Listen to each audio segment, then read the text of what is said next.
Welcome back to another exciting episode of Angel Insights, the show that delves deep into the world of angel investing, learning from some of the top business angels and their underlying portfolio companies. I'm your host, Tom Britton, co-founder of SyndicateRoom, creators of the Axis Venture Fund, and a special shout out as always to the team at Master Investor for helping us put this show on. Now, enough from me, let's get into the episode. So today I'm joined by the incredible Silvia Mah. Silvia is originally from Venezuela, but obtained her PhD in molecular marine biology from the University of California, San Diego. She's also the founder of Stella Labs and Stella Angels, as well as the co-founder of Ad Astra Ventures, a gender lens investment fund focused on backing more companies with at least one female founder. On today's show, we're going to learn a bit about her background and her approach to angel investing, as well as examine some of the parallels between angel investing and molecular biology. Silvia is a big advocate for getting more women investing into startups and backing more female-founded companies. So we'll talk about what more needs to be done in the US to see that happen. Silvia, welcome to the show. Thank you so much for having me. It's such an honor. You've got such an interesting background. I thought we would start towards the beginning and maybe look at your studies, because we've had a few people on the show who have been PhDs, but none in molecular marine biology. Can you give us a little flavor for what you were studying and what led you to study that? Yeah, thank you for that. It's kind of rolling it back to the beginning. So I love that. When people know me now as an investor and, in the startup world, I say, I'm also a scientist. And they're like, what? What is it?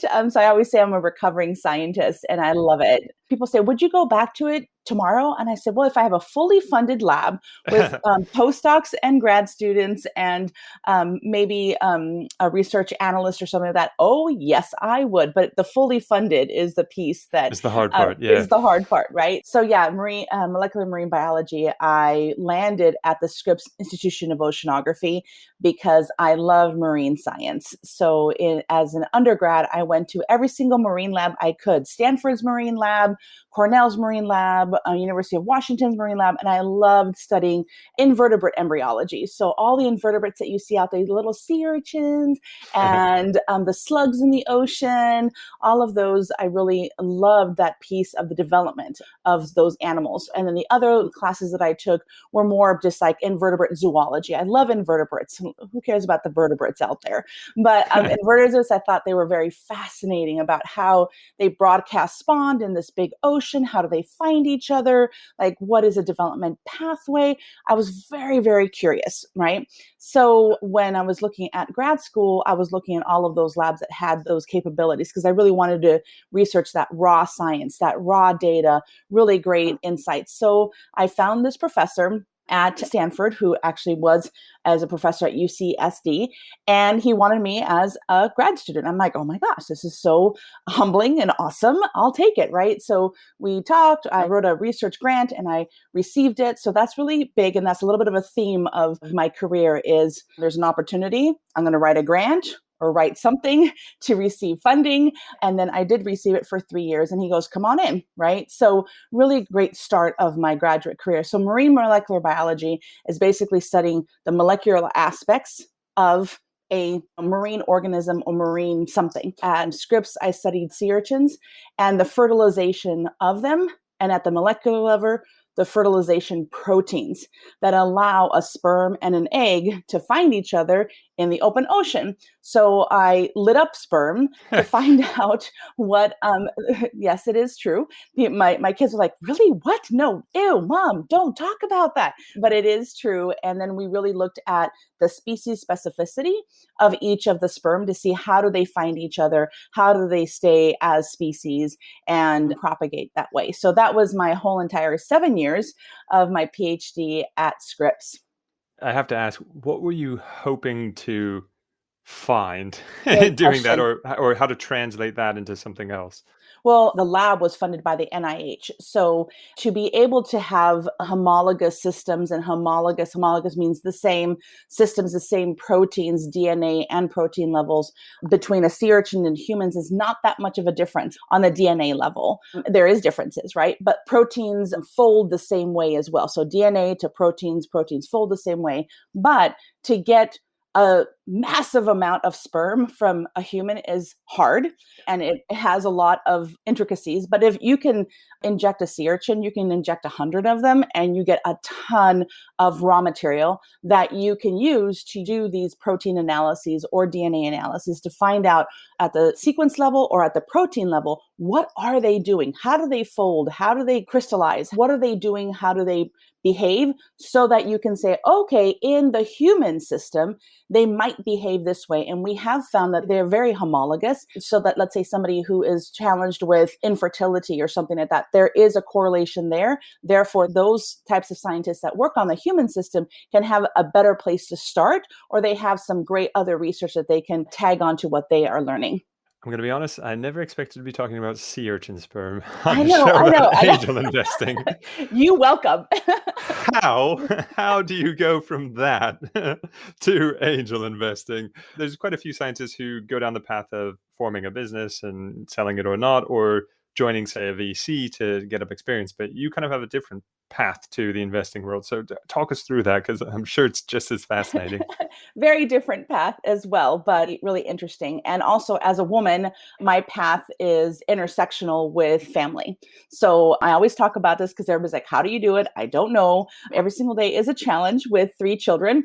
But after I finished my PhD, I was like, okay, well, I'm either going to go to my postdoc, I'm going to go do the faculty route, go down that route. Because I was definitely like a total science geek. I loved it. I would love to keep on going. And I was writing a grant to be able to learn about the egg side of the sea urchin sperm and egg recognition. So as a postdoc?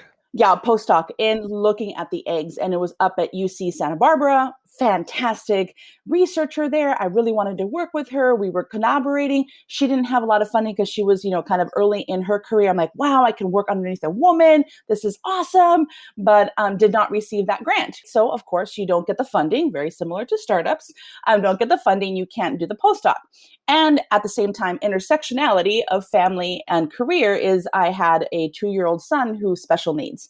So he has cerebral palsy, he's autistic, he has mitochondrial disease as well. So that's a degenerative disease of the mitochondria. And we didn't know if he was going to thrive or not at 2 years old. So as a mom, I tiger mom, I'm like, I'm going to have this child survive and he is going to walk. And he was always at Children's Hospital here in San Diego. So about 4 days a week, I was always down at children's therapies, all that stuff. So when I thought about it, I'm like, oh gosh, I need to stay in San Diego. I need to take care of my child. How in the heck am I going to do this? So I reached out to a couple of colleagues. Again, networking is super important. Some of my colleagues, and one professor said, you know what? I know that you do really good in teaching. You do really good at community building. I really have a couple of dollars, a couple of thousands of dollars to be able to launch a program for K-12 education in sand. And because he said, a lot of people collect sand across the world. So I know that there's probably some listeners out there that have collected sand. So what we did was we created a whole K-12 curriculum around sand so that students can learn how to diagnose, with a microscope, do some analysis, do some pictures, do some all of these things and learn the scientific process, right? Of observation, of taking notes, of having a hypothesis of where the sand came from. So when he says, look, I can only pay you for about a year, can you do this? So for me, it was more of like, okay, I need to stay in San Diego as a mom. My career probably won't go to faculty because I do have 2 children and I don't know what my life is going to look like. And I always say at the time of any decision node that you have all the data that you have, and that's all the data that you have at that time. You can do hindsight is 2020, right? You can say, well, what if I pushed a little bit harder here? Well, I didn't. I have the data that I had. I stepped into K-12 education. So I say that it took a little bit longer there because from there, then I got involved with the engineering school at UCSD saying, okay, engineering students, how can you help me? How can you be a great mentor to K-12 students? And then that landed me a job at the Jacobs School of Engineering at UCSD because they needed somebody who was a recent PhD who could do a program called Teams and Engineering Service. So the servant piece of it is K-12 education, but also working with not-for-profits in San Diego. We worked with senior homes and services. We worked with engineering firms that needed some help from engineers or let's say environmental organizations. So I just basically jumped into that. And with that, it was like, wow, academia, this is great. I'm still at a university. And lo and behold, also part of that is this piece of startups. Like, how do you start up an idea? How do you start a social innovation company? Do you have an idea? How do you create that idea? How do you do some data around analysis around that idea? So really that scientific process, that scientific method that I was just, it was beat into me for 7 years, but also that I love so much of just that curiosity and that data and that analysis and hypothesizing and getting conclusions and then coming back and doing that full circle again. I was teaching that to undergrads, engineering students, and also graduate students as well. So like, how do you do that, but in the real world with not-for-profits? And then that kind of created another opportunity for me to stay at the engineering school doing commercialization of university technologies. So we went from social innovation with undergrads to grad students with their commercialization of their research, and then also some faculty. So all of that kind of was an evolution of the scientific method to the innovation method to the startup world, and then the business development world, right? Of saying, how do you develop a business? How do you commercialize a university technology? And I was just in it, being an advocate for students, being an advocate for faculty, community organizations, connecting people. All of that was part of what I did. And I think that intersectionality of being a woman, being a mother, really helping students. I'm very motherly. I'm like, okay, so how do we help you? How do we mold you? How do we grow you? And then, of course, myself as a Latina, I'm originally from Venezuela and Italian. I'm like, okay, I'm super gregarious. I love community. I love bringing people together. Family is super important. I realize in hindsight, you can have some insights into who you are. Wow, that all came together in a really great way. That's kind of how I started at the genesis of why I went into the startup world. And obviously, so far, it's been all to do with the university and research and science and spinning out or helping less business-minded people take what they've learned and what they put together and create a business from it. But coming in from the private side and looking at it as an investment opportunity, was there a particular event that made you realize, look, like it's great to do it as a part of the university, but actually there's more to it from this private side where it's investing your own capital as opposed to mentorship, call it sweat equity, if you will, even though it's not exact, you did more than that.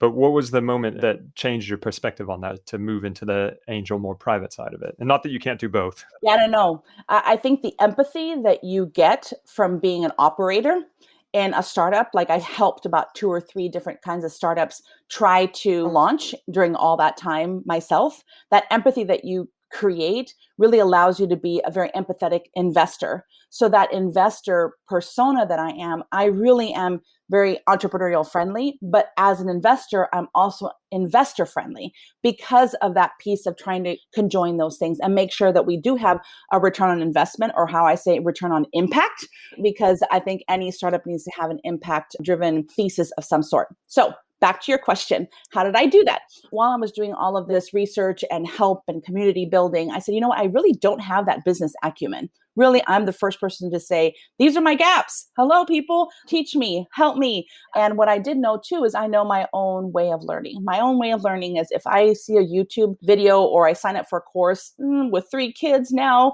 and I have another child, I was like, I'm not going to be able to do this. I need to sit my butt down in a chair and I need to go through a program, right, physically. So I signed myself up for an MBA. And what I loved about being part of the Rady School of Management, which is at UCSD, is that they really have a really great program that allows you to be curious, to find out more about either life sciences, because of course San Diego is so great in the startup world and the life sciences and pharma and all of that, or do your own entrepreneurial endeavor. So they're very much in these 2 realms. Now they have tons of other programs in corporate and all that stuff. But at the time that I went in, which was 2008, of course, that was the worst time to get an MBA and try to get a job between 2008 and 2010. But you did it. So. I did it, right? I really jumped in and said, I really need to know this business acumen piece, the business piece of startups, because I've been doing all these other things with technologies and all that. I got that. Let's go into this a little bit more in depth.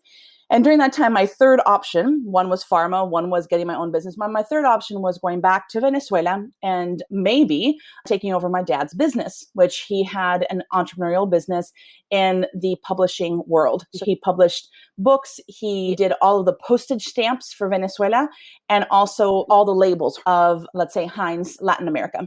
So I said, you know what? He's getting older. I might need to step in. So I'm like, no matter what, I need to get this done. So during the 2 years that I was there, my father did pass away. And so I was like, wow, okay, we're going to probably shut this all down. And that was a family decision. But he also left an inheritance that I did not know at all that he had amassed that. He was an orphan during World War II in Italy, and he immigrated to Venezuela with absolutely nothing after World War II. He was a political prisoner also in Germany. So he basically went back to Italy, found 2 or 3 of his family, went to Venezuela and was an immigrant there and created his business there. So in that time, I've been challenged with access to capital. I've seen that women don't get enough. I couldn't get the funding that I needed with the companies that I tried to help launch. At Rady, we were always talking about capital markets, venture capital, especially the underrepresented, especially the women do not get the funding. How are we going to solve this? And I was like, okay, we're going to solve this by community and like bringing everybody together and getting great businesses. And then I'm like, wait a minute. I just got an inheritance that I can make a difference. I can impact this world and know that there is an opportunity that nobody is tackling, and that is to invest in female founders and underrepresented founders. And I said, I've just become an angel investor. I didn't know it at the time of like, dum, dum, dum, right? But I was like, is this a spotlight possibility? comes on. Yeah. No, it was more of like, because I'm curious, because also imposter syndrome for women is rampant and is definitely rampant in my mind. I was like, can I do this? Should I do this? I'm going to work until the day I die. But man, can I take this pot of money and be able to impact the startup world? Heck yes. And can I do it? I don't know, but I'm going to find everybody that I can. So I found mentors. I signed up for every single possible angel academy out there, 37 Angels pipeline. Next Wave Impact Fund was first Rising Tide Fund. All of these organizations over the last 10 years, I have taken all of their horses at the very beginning. My biggest mentor was Angela Lee from 37 Angels. She helped me with my first investment. I remember calling her and I said, okay, I don't know what I'm doing, but this is such a great opportunity. And it was very scientific. And she was like, you understand it. And it was really cool because when I talked to the founder, I said, I understand this 100%. He goes, no investor is understanding the science. I can talk to them about what's going on. And I said, no, I totally get it. And I said, I totally understand the business side of it. I'm in. So it was a really neat thing to see this intersectionality of everything that I'm doing. And it was a male founder who was in a university, but going after cervical cancer, so HPV. And so for me, it's very personal. HPV is very personal to me, very personal to all of my colleagues, all of my friends, the women that I associate with. So I said, I'm in, but what I really want to say, let's write it somewhere in the thing that you will get a woman CEO in the next couple of years, as soon as you can afford a CEO. And sure enough, he hired his first CEO was a woman. So that is the power of a woman investor coming in and saying, I care about this technology. I care about this industry because it is a woman's health solution. And by the way, you need a woman in the leadership position and get the best that you can. After you get this funding, go right ahead. And it's like, sure, I will do it. Help me get that person. So that is the power of your dollars and making sure that you understand where your dollars are going. A lot of fantastic stories wrapped into that. Yeah. I don't want to pick apart too many of them, but you've touched on a few things that are definitely worth exploring. First, you talked about getting in a woman CEO for a product that was targeted at a woman. And I couldn't agree more that you have to have within that leadership team an understanding of the product and market. Because I often find 2 times you have entrepreneurs who have a great idea or have the great science, but they don't have that connection to what the product and where the product market fit is. And they'll never get that, unfortunately, as much as they want to try and research it, because they can't make that personal connection. It just doesn't work out. And I'm wondering if you've seen other examples of that, or if I'm just theorizing. And No, I think I'm going to tease that apart a little bit, right? Sure. If you don't mind. There's 2 pieces to this. One is, yes, if you're going after a industry or a market that is in the women's health field, you should have somebody or some people on the leadership team or your advisory team that empathize and understand with that customer, right? Again, it could be B2B, which is fine. That's not the customer. The B2B customer is not, let's say, a woman, but it is an organization or let's say a hospital that will provide services to women, and they need to have that empathy as well. So having that piece is really important. However, I think equally as important is that founder needs to have the coachability and the empathy and the awareness that they need to bring somebody different. Because he could have been somebody that said, no, I want to be CEO forever and I'm not going to change. And I don't need a female CEO. I'm good. Or he could have said, like he said, and he was more like a faculty. So there's also in the faculty world, some of them want to create, they want to spin out and they want to be the CEO. Awesome. Let's train them to be the best CEO possible. I'm a huge advocate of a scientist can turn into a wonderful CEO. You can have a scientist that understands, hey, I need to learn how to be a CEO and really spin out. But then some faculty want to stay faculty, and that's okay. Let's get them that CEO. Let's get them that person that can run the business. So he had to wait a little bit to be able to find that CEO at the time that he needed her to really take over the business, because she has amazing acumen. And it's called Antiva Bioscience, by the way. And she's just running it so well because she understood how to really commercialize, how to really get this solution out in the marketplace further than he could ever have done. So that empathy and that awareness that you don't have to be there the whole time, that's so important. I couldn't agree more.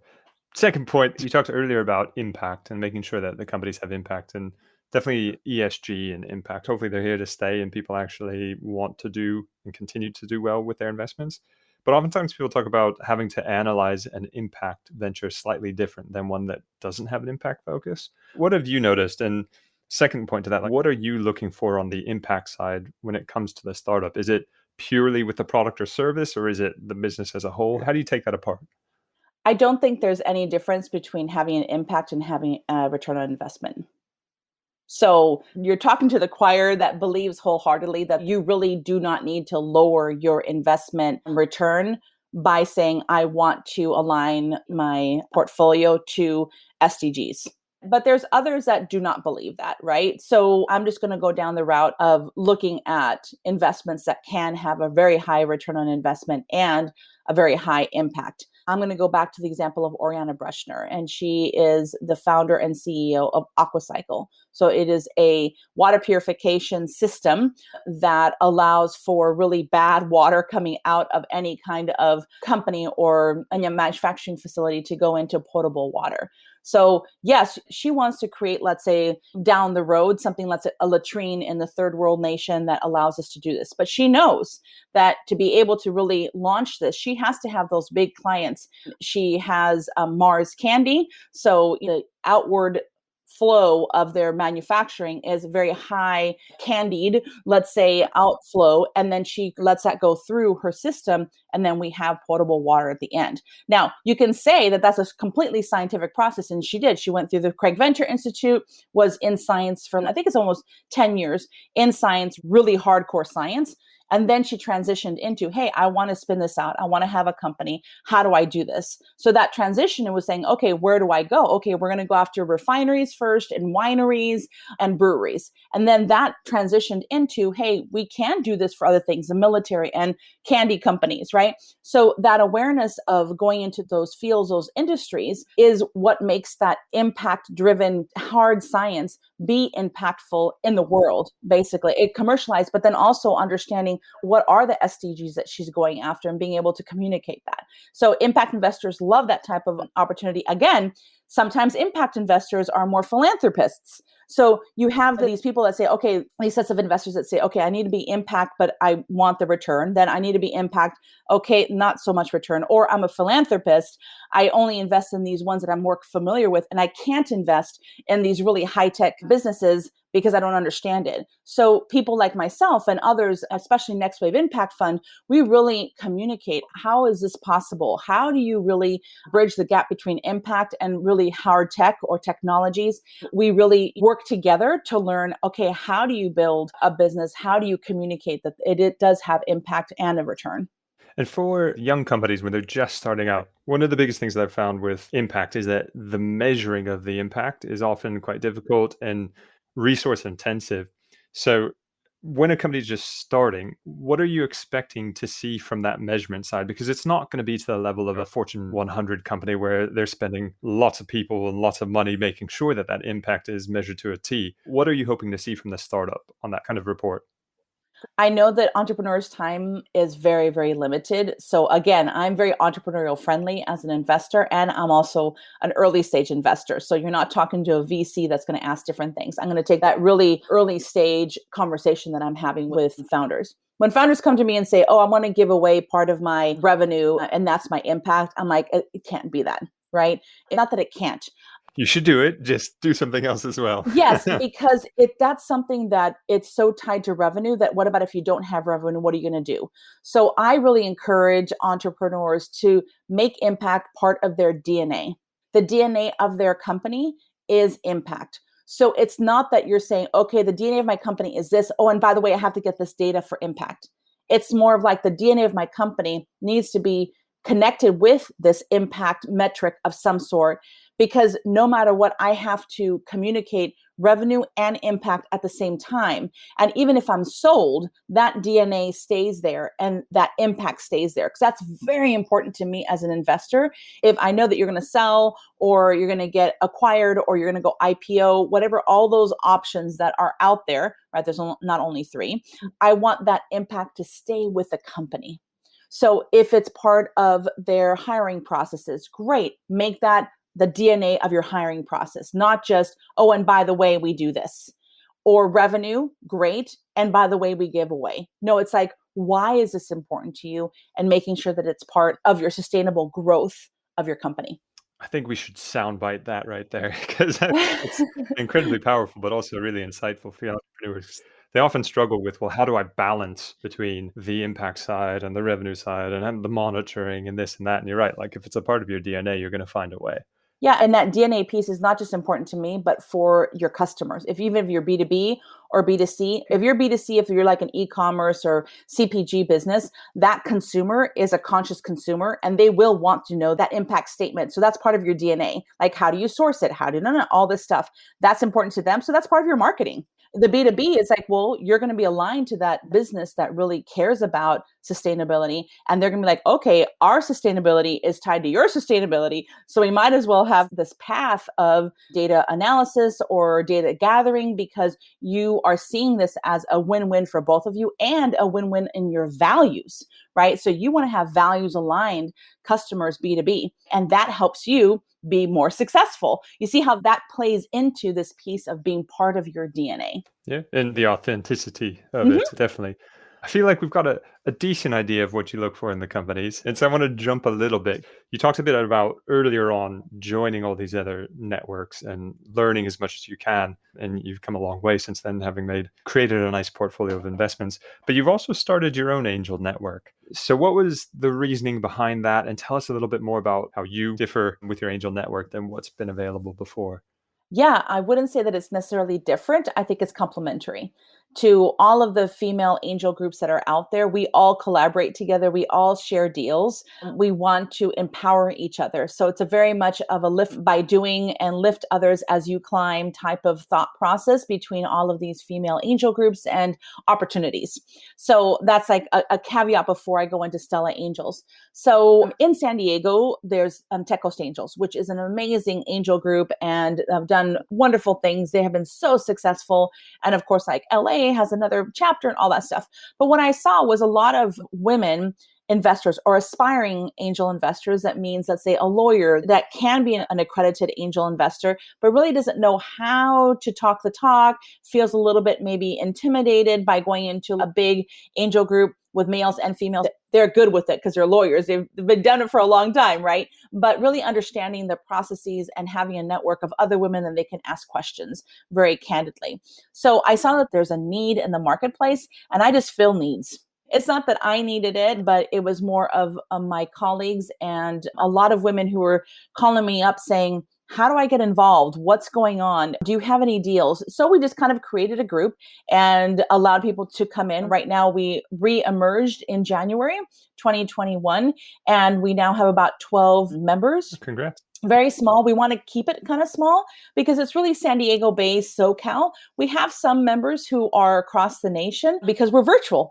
right? So it's been really cool to be able to, through the pandemic, get women across the nation to join Stella Angels. But again, we are really women to women investing, industry agnostic at very early stage. So women who want to invest in seed plus companies and want a huge network, they're going to join other angel groups. And that's awesome. Go find your tribe. Trust is the most valuable currency for an angel investor, right? So if you have that trust, if you have that network that allows you to ask questions vulnerably and interact with people, build connections, find good source deals based on your investment thesis, that's magic. Definitely. Right. And you can't do that necessarily with a big organization for some women, and some women thrive on that. So we created it. It's been a wild ride. And actually, I think I just heard this, that there was a recent exit. Oh, yes. Tell me this a little bit about the company. And if you can remember, what was the first meeting with them like? Like, were you like, yes? There's a whole story on it. The exit is not from Stella Angels. So let me just clarify. It's an exit of my own portfolio. Some of the ladies who are part of Stella Angels did go in really early, and also Ad Astra Ventures invested in Eucora. So the exit is Eucora and was founded by Jenna Ryan and Spencer Gordon, and a really exciting company in the UTI space. So it is a prevention drink mix first, and then it now has a whole plethora of products for UTI prevention, of course, in the women's health space. So, of course, as a woman investor, I'm like, yes, this is amazing. But it wasn't started that way, of that interaction. I also run an accelerator called Stella Labs. I started about 10 years ago. Now we have an executive director, Raven O'Neill, who runs it. And what we do is two things. One, programs for entrepreneurs and access to capital events. We actually just had our Women's Fast Pitch over the summer, and we have our annual Women's Venture Summit in September every year. But with that, we really care about access to capital. And that access to capital is pitch competitions, opportunities for entrepreneurs to get in front of investors in multiple different ways. That's a typical thing that accelerators do. So go backwards about 4 or 5 years. We always glomp on to anything that we can. So the US government had a program called Innovate Her, and it was part of the SBA, a Small Business Association of the United States. And what they did was say, okay, whoever wants to get a license to do an Innovate Her competition regionally, let us know. So I think they got like 200 or more licensees. And we as an accelerator said, hands up, we'll do this. We became a licensee. We had the pitch competition, and it was just, a call for applications. And Eucora was one of the applicants, and our judges picked her to be the top 5, her and a couple of other founders. We had a live pitch competition when we could be in person, and then we had a set of judges pick her as the winner of the Innovate Her competition that Stella Labs led. And our piece was to write a 2-page due diligence report, send it to the federal government in Washington, D.C. And of course, I pitch prepped Jenna. She's brilliant and magical and amazing. She's shown really for the judges. And that's kind of how I started to have a conversation with her. For me, it's like all startups are amazing and I want them all to shine in their own way. But when you have something like this product that is for women's health, that she understands that she has growth every single month, just amazing founder, solid in what she's doing. She actually did have like 9 UTIs in 1 year and said, I need to fix something. Her boyfriend at the time, who is Spencer, who became her husband, he was a chemist. So he goes, I'll create something. How cool is that, right? Yeah. Is empathy of people and a guy saying, okay, I'll help you, and created something. And then that's how Eucora was born. I mean, that origin story is phenomenal, right? Then you create something, people are buying it. What? There's a market for it. You're just like, okay, check, all the check marks. So she went to Washington, D.C. She won the national competition. She won a grant from the Sarah Blakely Foundation. So you see all those check marks of external validation than just me as an investor or a group. Then Ad Astra Ventures was formed 3 years ago, about a year after she pitched. And she became one of our first cohorts of our accelerator at Ad Astra Ventures. And we invested in that accelerator. We invest money for equity. So we received equity and we gave her funding, went through our accelerator. Then after the accelerator, all three of us partners, Vidya Dinamani, Alison Longpatine, and myself, invested individually into her company. And then after that, we had a couple of these Stella Angels that were loosely associated in San Diego also invest in her. So this is a community of women who supported her by writing checks. And then now a couple of years later, got the exit, and it's a win for San Diego. It's fantastic, and it's great to hear, because obviously when you think of the States, you're like, oh, Silicon Valley or New York, and a little bit about LA, but I grew up in LA. San Diego is a favorite place for me to visit, and obviously the surfing in San Diego is quite good as well. So good to see it's on the startup map properly. So Oh, of course we are. And I mean, we are such a tight-knit community in San Diego. We share deals. We champion each other as investors and as entrepreneurs. That's why the story is convoluted, because it's like, okay, this person did this and this check and that's opportunity. All of that creates that community, that ecosystem of growth. And we're seeing that here in the UK as well, because usually people are thinking London, Cambridge, Oxford, a little bit of Edinburgh, but now there are these other kind of growth hubs in the regions, and it's good all around for the economy, but also for innovation in general, because it's different ways of thinking and bringing more angels into the game, and it's positive. Yeah, and I always say innovation is found everywhere. So let's get them all connected. Let's have access to capital, even if it is in a different city, San Diego, and access to capital. Like, that's why I get connected to all of the angel groups across the United States, because I'm like, okay, San Diego, we have a great deal. What do you think? Call up. What about this? What about that? That innovation it should be supported and championed in your local ecosystems for sure. Definitely. Eucor is obviously such a good success story, but clearly every angel has some not so good stories to share. This is not a section for naming and shaming, but I'd love to hear a bit about one of the lessons learned from maybe when something didn't go so well, what you did learn from that. Yeah, I think the themes that I see of the ones that have not worked, there's a lot that are still active and good. So I cannot wait, right? I have 55 plus companies in my portfolio. So only now 3 exits. So I need some of these wonderful startups that are really thriving in their markets to really do that next step, because I only get that in return on investment when they sell. But man, are they successful? Yes. Right. So I think that what you're saying about the failure piece is 2 themes come up. One is kind of not having that product market fit. I know that that's really like very usual that people say that, but really, if you don't understand your product market fit, it just won't work. Really taking the time. Sometimes people do like a Kickstarter and they're like, oh yeah, we're going to put it out there, and people buy it. And then it's like, wow, the manufacturing doesn't happen. Okay, I sell out on the first Kickstarter and then nobody buys, right? So that's one thing that I've found is whenever there's not that great product market fit, that you have that churning of customers that absolutely love your product, that's when it gets challenging, right? Like Eucora is a great example. Man, huge community of just people that say, this is transformational. I want more, and I want to tell others exactly how I feel about Eucora. When it's not that, when it's like a smaller product that I've invested in and people are not talking about that, you don't have those champions, that's when it becomes challenging. So that's one piece of it. The second one is the coachability of the founder, is that I can do it myself. I don't need any advisors. I'm good. And they chug along and they're doing great work, but they just can't do that exponential growth in the right way. So the more that a CEO and a founder can really know that they can't do it all, they have to bring in the right people, understand your gaps, understand your strengths, build on the strengths. When that is humming, right, that you're like, yes, I have a great team, I'm coachable, I can bring in different people. An investor says, hey, why don't you go down this route? Actually, don't do this decision. And they say, okay, I'll listen to my investor, or I'll listen to my mentors. I won't make that decision. And they make the better decision. Wow, that's when you see that company keep on going. Or when they don't listen, it's just harder for them. Those 2 are the 2 themes that I see as the ones that are being challenged right now. I feel like coachability is something that is easier to test up front. You can throw a challenging question or throw some stress, if you will, at the founder and see how they react to it. But with product market fit, or even going down that Kickstarter route, which you highlighted, someone can get really motivated. They can tap into their whole social network and treat it like I call it an exercise in payback. Like, hey, we're doing this great thing. Please just support it. Not like buy the product because it's great.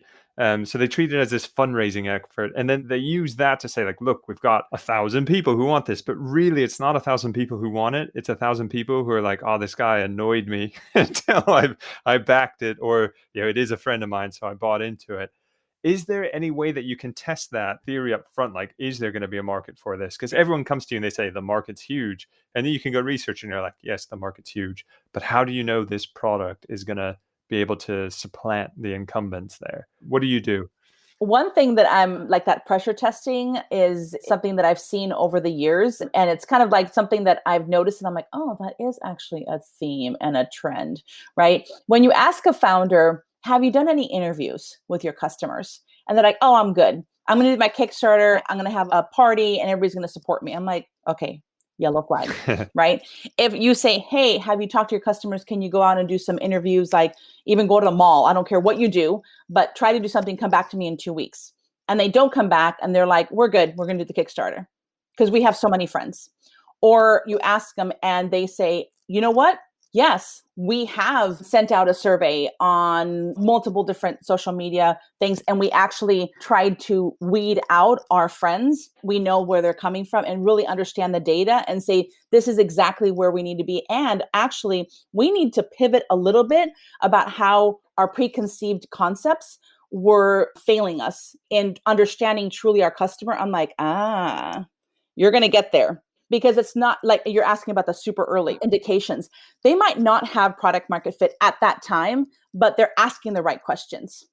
Instead of saying, I got it, I'm like, wait a minute, you're never going to get to product market fit. But if you do ask the right questions, and if you do pivot, and if you do take those questions and those answers and those insights and motivate yourself to change that product in a certain way, wow, I know you're going to get there. So I think it's more also about investing in the jockey, not the horse. Is that coachability? Yes, you can pressure test it, and that's one piece. And that product market fit, you can also pressure test it by saying, how does that jockey take the feedback that I give them on the product and really understand that there are going to be flaws in your product and be okay with that? Because that product market fit, you'll have to tweak it a little bit. Not yourself as a coachability factor, but that product needs to be tweaked or needs to be marketed in a certain way. And when they have those critical questions and that great conversation with me, I'm like, they're going to get there. We might need a couple more sessions with them and really get that product market fit, but they're open to understand it and they're open to get there. Hopefully that answered your question. No, it does. It definitely does. It's not loving the product so much that you're not willing to change it. Exactly. A lot of people are like, this is the greatest thing ever. And you're like, and my friends are going to buy it. I'm like, well, that's great. But what about afterwards? exactly. Right. And I'm like, I love you too. I would want to buy your product, but who are the ones that really will buy it? And how big is that? And even if they give me this a $10 billion market, I'm like, okay, wait a minute. Right. Let's talk about it. Let's see what the smaller market is. What's your niche market? What's your entrance? What is your beachhead? Let's talk about that. And when they can talk about that really concretely, saying this is the type of customer, awesome. Like, let's talk about that. They're going to get to that product market fit. Cool. So now we've got a success and some trends to look out for. I'm wondering if you could go back in time and give yourself one piece of advice, given all of that, when you were starting specifically the angel investing journey. What would it have been? I think trust my gut. Because at the beginning, as I said, I took every single course. I'm like, oh my gosh, I don't know anything. How do I learn? And I think trusting the strengths that you have in your expertise. Like for me, it's the science. I come back. I mean, how many years has it been? So many years, like 15 plus years that I got my PhD. But it always comes back to, oh, wow, you really understand the science. What do you think about this company? And it usually is correct. But I don't really think that it's attached to that. And let's say aspiring angel investors out there, if you're a lawyer, dive into that strength as a lawyer. You know how to analyze things. You have great critical questions. Ask all those questions. Don't say, well, I need to fit into this box of this angel investor. Aspiring angel investors that even have created their own company, exited, you know that industry super well. Dive into that industry, become an investor in that industry, because you can syndicate with other people that know their industries, right? But you know your industry really well. So trusting that gut is what I would say to myself 10, 15 years ago when I started. Love that. Before we dive into the quickfire section, you did mention an upcoming event. And if you give 30 seconds on that event, who's it's for, where it's at, that'd be awesome. Yeah, thank you so much. So, our Women's Venture Summit is our annual event. It is an access to capital event for female founders and female funders. It is September 17 and 18. It is virtual. So, anyone in the world can come. It's a 2-day event. You get to do really great panels listening to the female ecosystem and the female economy, but then also due diligence. So, we do a gamified due diligence session that you get to hear all of the women who won the women's fast pitches in all 6 regions of the United States that culminate in that day. You get to hear their pitches. You get a $1 million Starbucks, like Stellar Box, Starbucks, and you get to actually invest those bucks into the companies and they get a $10,000 investment. So you get to feel what it's like to be an investor. And it's all about community and it's all about engagement of the Women's Venture Summit. So come. That sounds really fun. And if I wanted to find out more, where would I go? www.womensventuresummit.org. I will be going later on. I'd like my bucks. Thank you. And men are very welcome. I have a couple of founders in my portfolio that are men of color that can we join the summit? Of course you can, because you get to get that empathy of what it's like to be a woman in this venture space, but also fantastic connections to women who care about impact investing, who care about men of color, who care about underrepresented founders in the ecosystem. So anyone is welcome. Glad to hear that. I will be going to the website later on and maybe Thank see you on the day. Thank you. Let's move into the quickfire questions. So just a few short questions. I want to hear the first thing that comes to your mind. So you ready for it? Yes. Best book you've read recently, any genre? Oh my goodness. I knew you were going to ask me that and I totally blanked already. I go back to Arlan Hamilton's book all the time. I read it like last year and the year before. I'm one of her investors, so I love that book. It's about damn time for anybody who's looking for it. It's a great book about her journey. I've got it. Question 2. So what's the tech trend you're most interested in at present? I love artificial intelligence. I think that it's overhyped, but when you really look into it, it's very cool. So don't overhype your startup. Know that it's a great technology. Fantastic. Something that you've learned recently that's changed how you invest? I think the one thing is that we're going into creating a fund.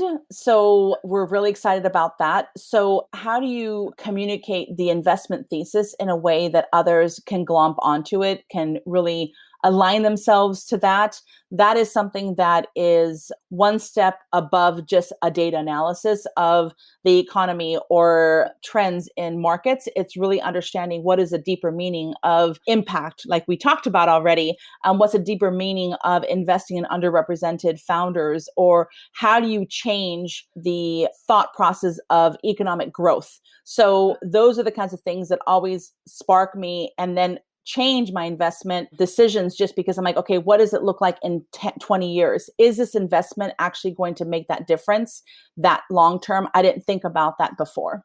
I love that. No, definitely important to keep in mind. One last question. You've been doing this startup scene for about 15 years, and you mentioned you've got a long way to go before you give up on it. But we have touched upon some very personal topics with the impact investing and investing in underrepresented founders and a few other things. And I'm wondering, if you were to fast forward 20 years and you look back on the difference that you've been able to make, what do you want to see? What are the few things that you're really hoping you can progress? That is like, one of those teary questions. I actually have been challenged by what my assumptions were. So I did a TEDx talk about women and making sure that we get to even 50% representation of women on both sides of the venture table, not just the women founders, because we're at about 20% of founders receiving angel investment and about 5 or below in VC. So I'm like, okay, we're going to get to even 50% representation. And of course, on the other side, the investor side with Stella Angels and Women's Venture Summit, creating more investors, we want to get to even. Somebody challenged me. They said, in your lifetime, you're not going to see that. I was like, what? Wait a minute. Yes, I am, because we're doing so much good work. So I think that what I look back in 20 years is that our generation has created enough buzz, enough impact that we are stronger together, generation from generation to generation to generation. It's not just me saying I did it all or my colleagues saying we did it. It's really allowing us to grow together, educate others, collaborate with others. We are stronger together instead of being siloed, and breaking those silos, breaking those traditions, breaking the club of investment or the club of startups, right? Breaking it, saying San Diego is great. Women are great, investment opportunities and investors. Making sure that that goes along and goes into every generation. That's the win, right? Because that's more of a servant's heart. That's more of a servant leadership approach, right? Instead of saying, okay, we led the way. No, all of us lead the way. Your podcast leads the way to say, yes, I will have a female investor on the podcast. Thank you. And thinking outside the box, right? Everybody has that opportunity to make that impact. And that's what I want to see in 20 years, that everybody's thinking about that.